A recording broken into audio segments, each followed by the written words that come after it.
Okay, children. So today we are going to start the next topic, that is the reproductive health. Okay, so far we are done the what is reproduction, what are the type of reproduction, what are the mode of sexual reproduction in flower or that is in plants, and then sexual reproduction in human beings. Okay, so that is all what we have studied. Now today we are starting the next topic, that is the reproductive health. Okay, so you all know that what is meant by term health. Health is a state of physical, mental, and social well-being. Okay, that we have studied in class uh, ninth in chapter of human health. Okay, so why do we fall in? There we have studied that the health is a state of physical, mental, and social well-being. Then what is this reproductive health mean? Reproductive health is also categorized into all these three categories, that is the physical health, physical reproductive health, mental reproductive health, and social reproductive health. Let us talk about the physical. What is meant by the physical reproductive health? When we talk about the physical reproductive health, in fact, we are talking about the physical condition of the reproductive organ, whether they are able to carry out the process of reproduction in a proper manner, whether it will be able to carry out, that is, if it is male, whether the sperm will be produced, whether the number of sperms produced are that is enough number of sperms produced, whether the mobility of the sperms are there, then whether the testis is able to produce the reproductive or hormones, and whether the reproductive organs are working in a proper manner, whether the uh, ejaculation can be done in a proper manner. So all those things will be considered as the male's physical reproductive health. When we talk about the female, the reproductive health, a little more aspects, that is whether the egg is produced in a proper manner, enough number, that is one only at a time. Then female reproductive hormones are produced. Secondly, sexual characters are taking place in a proper manner. The menstrual cycles are taking place in a proper manner. The uterus is strong enough to bear the fetus for the 9 months. The nourishment is provided, and that is post birth, that is the after the birth of the child, whether she will be able to nourish or nurse the newly born child. So all those things will come into the physical reproductive health. So that will consider whether all the parts are working in a proper manner, whether the ovaries are working in a proper manner, fallopian tubes are not closed anywhere, so the egg or sperms can move, and the uterus is strong enough and it can have proper nourishment, that is proper what you call a richness of the blood vessels, and the muscles are strong enough to hold the fetus there, and premature birth cannot take place, and all other type of conditions. Okay? And the breast are producing enough of milk and all. So those are the conditions which are considered as the physical reproductive health. Physical reproductive health has some type of problem even after the birth. After the birth, these development taken place. We have studied that it is during adolescence the most of the changes taking place, secondary sexual characters, and most of the other changes taking place in the body of a male and a female. Okay, but there are some conditions in which either the fallopian tube may remain blocked, or the male or the female may get some type of infection, and once they get infection, their proper functioning may be affected. Okay, now infection in the reproductive organ is different from the infection from the other parts of the body. And the infections which are taking place in the reproductive system are generally taking place through the mode of the sexual contact only. And that is why those type of diseases or those type of infections are known as STDs, sexually transmitting diseases. Sexually transmitting diseases often transfer from a person who is having STD to a healthy person during the course of sexual contact. Okay, so that is somehow very difficult condition, typical condition, because sexually transmitting diseases can be very well controlled. It is invariably done when a person is coming in contact. So it is not like that the what you call it nowadays, the disease is going on, what you call that COVID. You don't know where you are getting it from. two persons are standing and talking, and you just passing by, and suddenly someone sneezes or coughs, and the virus is left, and you may get infected. Or you are going to a railway station to book the ticket, and the person who was standing before you, he had cough, and then after coughing, he had touched the slab, and you also touched the slab to write something, and then the same hand you put into your mouth. So you don't know, you are totally unaware and the disease. But here STD is, you know that it will pass only when a person, out of the two person, one healthy person and one infected person comes in contact. Okay. So one should avoid to have physical contact or sexual contact with the infected person. Naturally, the person who is having infection, he or she will not go in professing that I got sexually transmitting disease, or I am got infected, or I got this kind of disease or that kind of disease. But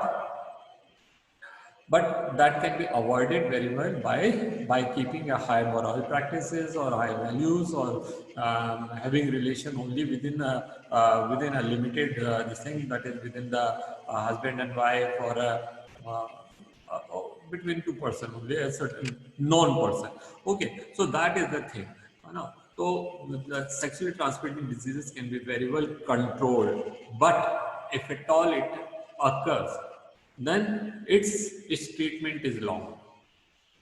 See, the thing is that we know that whenever there is a disease in our body, the disease in our body can, that is maybe because of the pathogens, or all the sexually transmitted diseases, STDs will always be because of the pathogen. Pathogen can be virus, it can be bacteria, it can be fungi, or it can be anything else, protozoa. Okay, so when they are there, for the growth of these things, that is the virus, bacteria, fungi, and protogen, some conditions are required. What are the conditions? It should get proper moisture, humidity, because all the living beings, microbes at least, survive only in the liquid medium or the moist medium. Second, proper temperature, whatever temperature. Now, every parasite is host specific. This term you remember always, lifelong.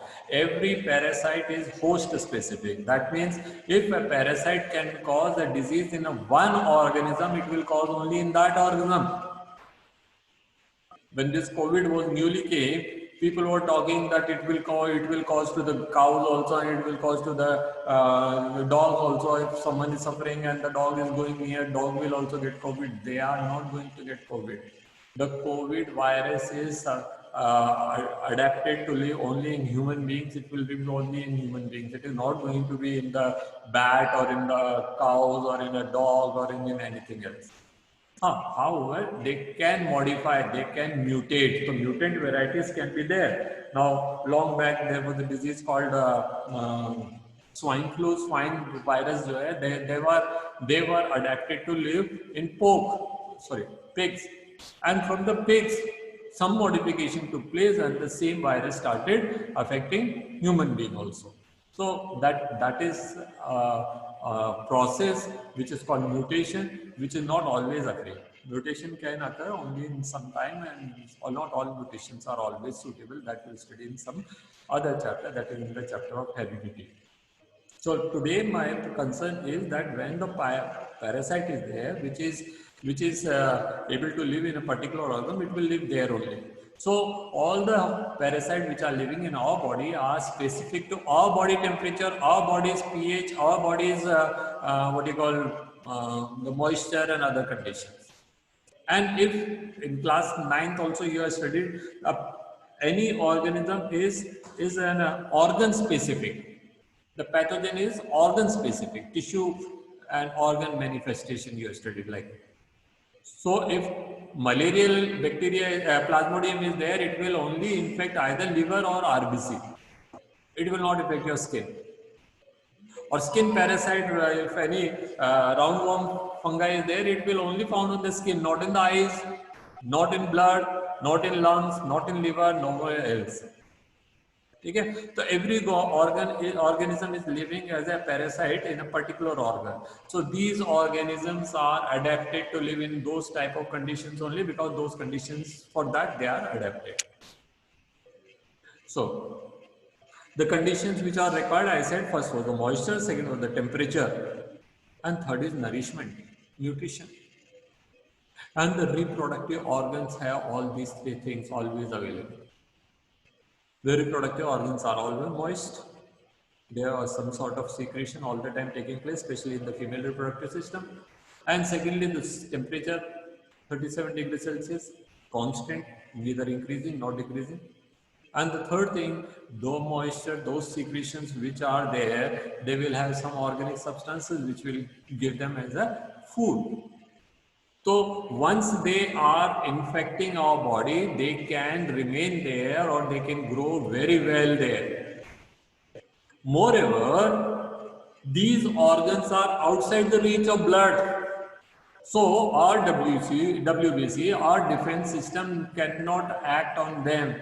So once some sort of sexually transmitting disease is affected us, it will continue to remain there until and unless we take proper treatment. So the treatment is very important. Let us consider that what all are the diseases which can be caused by this way, that is the sexual transmission. Okay, let me read this paragraph. We must also consider the possible health sequences having sex. We are discussed in class 9th the diseases that can be transmitted from a person to another in a variety of ways. Since sexual act is also a very intimate connection between body, it is not surprising that many diseases can be sexually transmitted. These include the bacterial infections such as gonorrhea and syphilis. Gonorrhea and syphilis are caused by bacteria and they are affecting the reproductive system also. Okay. Now you have to remember that what diseases and what are the infectious organisms. The bacterial infection, gonorrhea and syphilis. Viral infection like wart and HIV. It is possible to prevent sexually transmitting diseases during sexual act. Yes, of course. Using a covering called condom for the penis during sex help in preventing transmission of many of infections up to not some extent, up to a great extent. So first of all, these diseases can be prevented. First of all, that one should have a high moral. He or she should not have multiple partners. He or she should have only the legal partner, जिसके साथ में he or she indulge into the sexual practices. So that since they are known people, since they are having the relationship of faith, they will definitely tell in case of any sort of abnormalities or diseases. Okay, so one should avoid multiple partners. Second thing, one should use condom. If one is having a sexual contact with an unknown person, unknown partner he or she is not going to tell that he or she is having some sort of disease. With such person, if someone is having sexual contact, then one should always use condom. So condom is a latex device, a rubber device, which is used to cover the penis at the time of intercourse, and that will not let the female and male body to come in direct contact, because there will be a sort of barrier between them. So the male's disease will not go into the female, or female's disease will not pass to the male. But provided all the conditions are properly followed. And the third thing, in case of any doubt, one should immediately go to doctor. Which doctor? The doctor which is treating these kind of diseases. The proper medical practitioners, not to the quacks. The conditions may all the more be serious. Okay, now some of the diseases like HIV, AIDS is written here. Another one is the hepatitis B. Once they occur, once they appear in one's body, it is not going to be cured. And otherwise also I said the sexually transmitting diseases are hard to cure, so the one has to take the proper treatment which may last longer. Okay. And to avoid this type of diseases, one should follow the proper hygienic practices. That is, one should clean the reproductive organ, okay? Change the undergarments properly, periodically, whatever, that is every day at least, once in a day at least.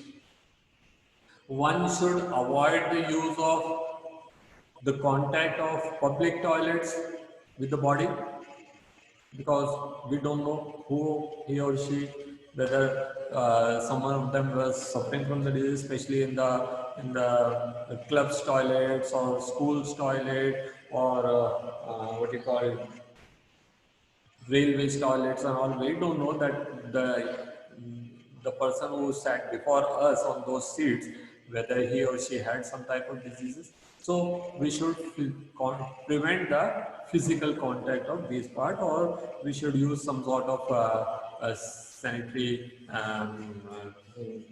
things available in the market that can be used to.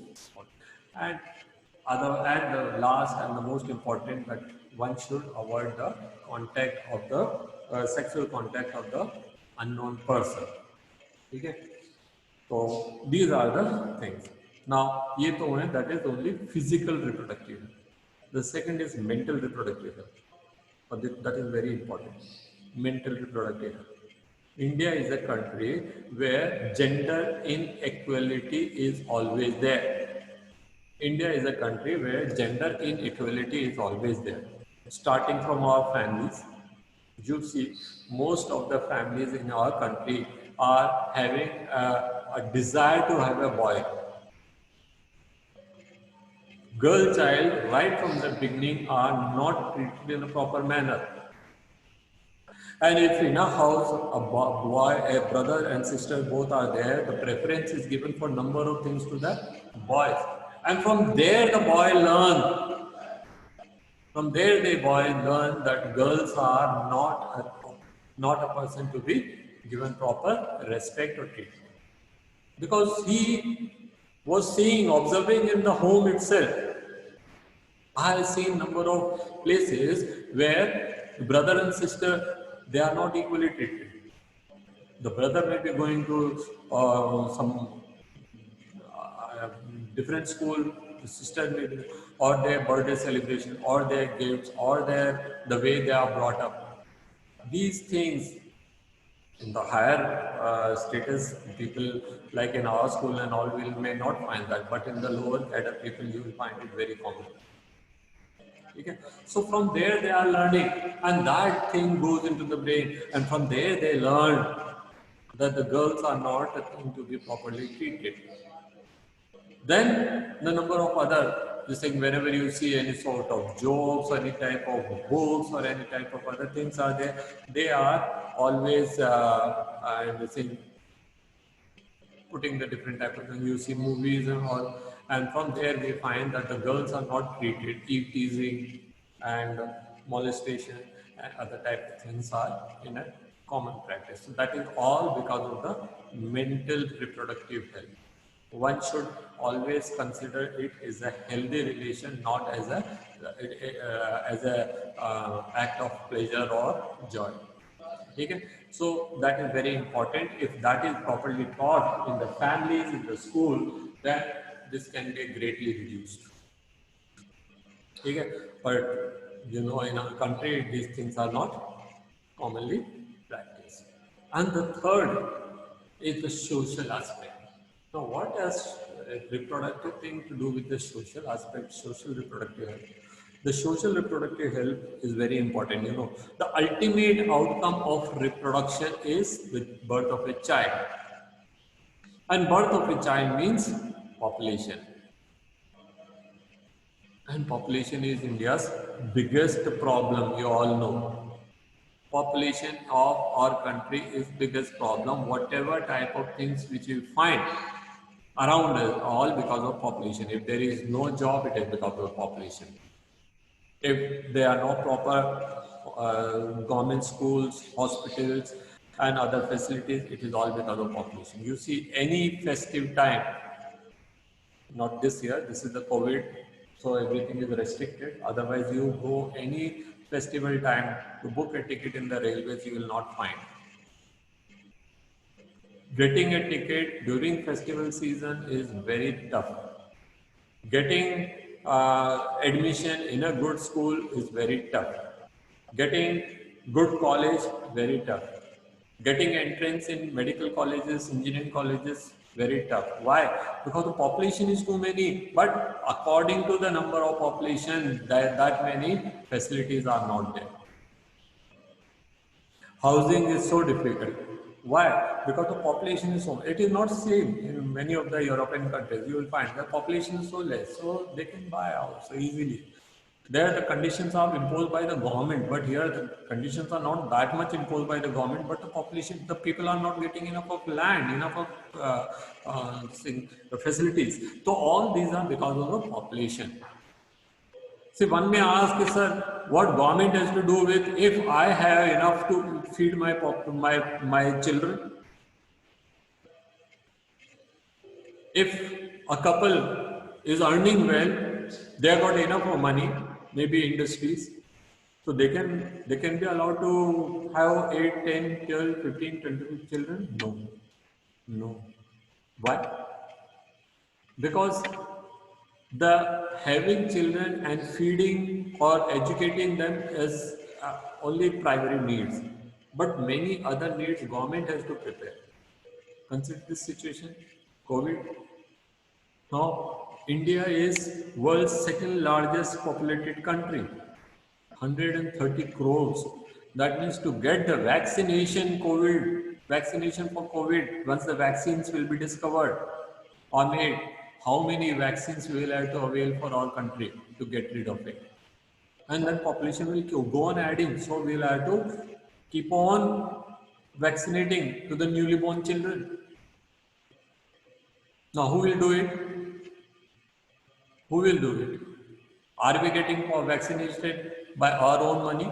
Okay, we may have money. Some people may have money, but the facilities government will it.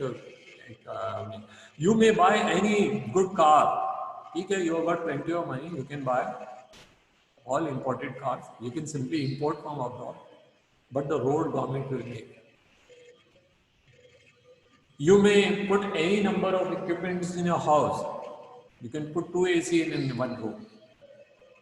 You can have plenty of lights, but power who will generate? The government will generate. You can spend and you can have population increases, so that the water consumption will also increase. Who supplies water? Is there any city in India where the private company is supplying water? It is government is supplying. So the extra burden comes on the government. So government has to look so many other things. When the population increases, the facilities to provide water, to provide electricity, to provide schools, to provide good hospitals, to provide teaching facilities, that is schools, and so many different things. And ultimately all the stress comes onto the government. Who enjoys? Who enjoys when population increases? The foreign countries enjoys. They will bring cold drinks. They will bring TVs, best of best TVs, and they will sell because population is, their country has got seldom population. Australia has this much of population that their all requirement of cars can be finished within 2 months. At the most 3 months. 9 months their car companies will remain shut because their population is hardly anything. So those car companies are coming and selling in India. Those bike countries are selling in India. Those clothes industries, they are selling their products in India, because in India there is a lot of scope, but in their countries it was not so. Okay. So population when increases, it is a burden for our government, and ultimately government will get all their requirement from us only, so the tax will be increased. So the new conditions are imposed. Then we will say, sir, petrol in India is not cheap, in other countries it is cheap, but the other countries' population is not so good, so much. So they have to spend less on the infrastructure, they have to spend less for the hospitals, schools, they will have to spend less for the public distributions and other things. So that much of money they can put on the infrastructure or somewhere else, which is not possible, which is not so in our country. When the foreign countries, they are coming and they are selling ACs or washing machine in India, they are not guaranteeing us to supply the electricity, uninterrupted power supply. So for that, we'll have to look onto the local government. And for buying an equipment, we are looking for the other countries. So the population is the biggest problem for our country. Now, what to do? How to limit population? How to limit population? Limiting population is very big problem, and that can be rendered, that can be done, that can be only possible when we educate people. We have to make the people understand that when the population increases, what are the problems. Okay. At the time of independence, our country's population was mainly 30 crore. And after 70 years, we are 3 times more, that is 135 crores. Why? Because the medical facilities are increased, because the other facilities are increased. At the time of independence, every family used to have 5, 6, 7, 8 children. And there was a reason, because by the time they used to mature, they used to become young, they used to become at the marriageable age, only 1 or 2 used to survive. Rest all used to die because of some disease or other, or some type of other problem, some type of famine, some type of flood, some type of diseases, some type of some other type of condition. But today we got all the best of best facilities available even to the poorest of poor person. So the people are not dying at that rate. The death rate is greatly checked and the birth rate is not checked. Birth rate, every person's family is its own requirement. No. Yeah. So birth rate is family's own conditions, whether they want to give birth to a new one or not. But death rate government has to control by providing good medical facilities, medicines and other type of conditions. Okay. So what happened? The death rate was drastically decreased because the country has lot of vaccination program, good water supply program. Earlier they used to fetch water from the well and the ponds and all. Now practically every small villages the water supply is there. Now electricity supply is there. Now better medicine facilities are available even in the small villages, and all the other facilities are there. Because of the death rate is controlled, but the birth rate is not controlled because that was still going in the family that we should have 5, 6, 5, 6, 5, 6 children. So the country has seen a very high birth rate. And if the same trend go on, a time will come there will be food scarcity. Thanks to the greenhouse, what you call green revolution and Operation Flood and Operation Blue and other, which have provided enough of food and enough of milk and enough of fish and enough of eggs and all, so that the food scarcity we are not felt in, which have been introduced in time again. But how much? How much? Uh, we are already reached to a limit. Now no more production can be done because land under cultivation is continuously decreasing. So today is the need of our is to control population. Okay? Now in tomorrow's class we will study how to control population. That's all for today, children. It was mainly a lecture of a speech rather than anything to explain. Thank you. See you tomorrow.